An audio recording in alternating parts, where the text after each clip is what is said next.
Ulangambe tolaga girasi. Egirasi enyweramu. Nakitadde wansi. Kati nkole ki ekirala?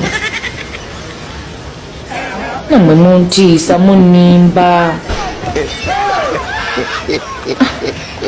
Era nange omuntu akola ati. Simanya sina nakuseka.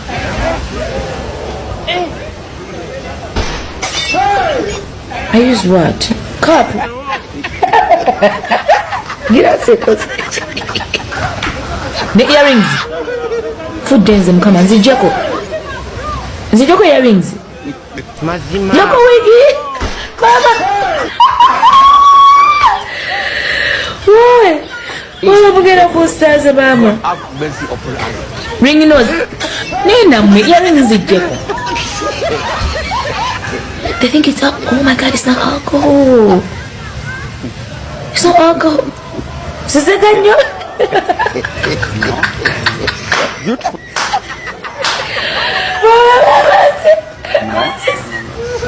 Omulundi ogusookedde ddala omukyala Rema Namakula okugenda ku live bino byasobodde okubeera nga akolayo ku live bamukozesezza buli kimu kibandi yagadde akole kubanga gwe mulundi gwe baalirawo ogusoosa okugenda ku live ya TikTok.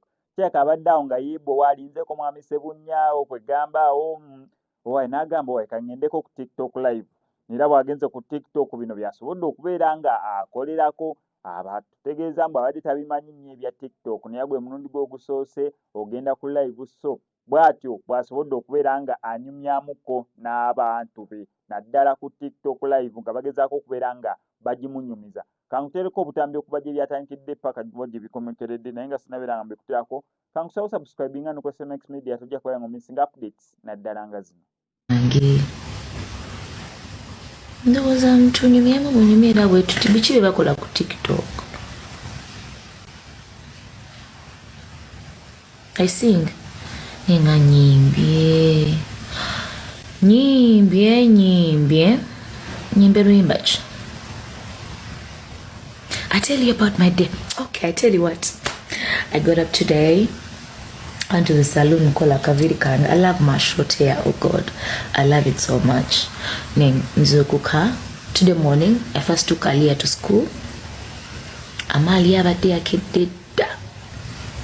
Abamwent holiday very early in the morning by 6:30. Oluzungu lungi. Usawa Alia sawe mu kitundu ne mutwala ku ssomero ku Wellington School. She's the ambassador Wellington. Mutwala ndira bade tayagala kusoma. Era agenze munyivu ngatunula ati. Nemugamba Alia bayi nakwata ensawo ye. Natambula nasikia empeo ze kali munange kasita tokaabi nagenda nemuleka ku ssomero nenzire waka nenvayo because the school is close to my home. Nenvayo I got myself ready for salon nengenda nenkola kaviri nenva mu kaviri nenzija mu meeting. I had a meeting with my manager Mami Kayemba.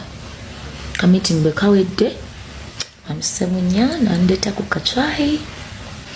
They have a very nice lounge. You know, you might think in the work.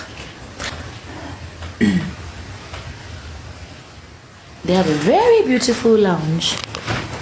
Ulangambe tolaga girasi. Egirasi enyweramu. Nakitadde wansi. Kati nkole ki ekirala? Nammwe muntiisa munnimba. Era nange omuntu akola ati. Simanya sina nakuseka.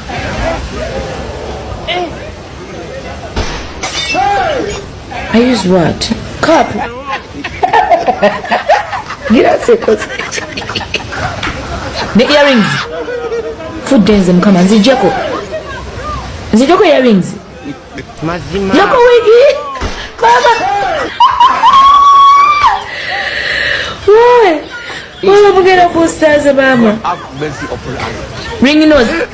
Nina me earrings zijako. They think it's alcohol. Oh my God, it's not alcohol. It's not alcohol. Siseganyo. Beautiful.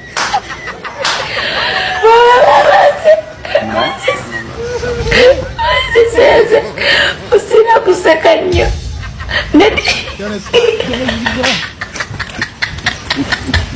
mazima mutusiza nawe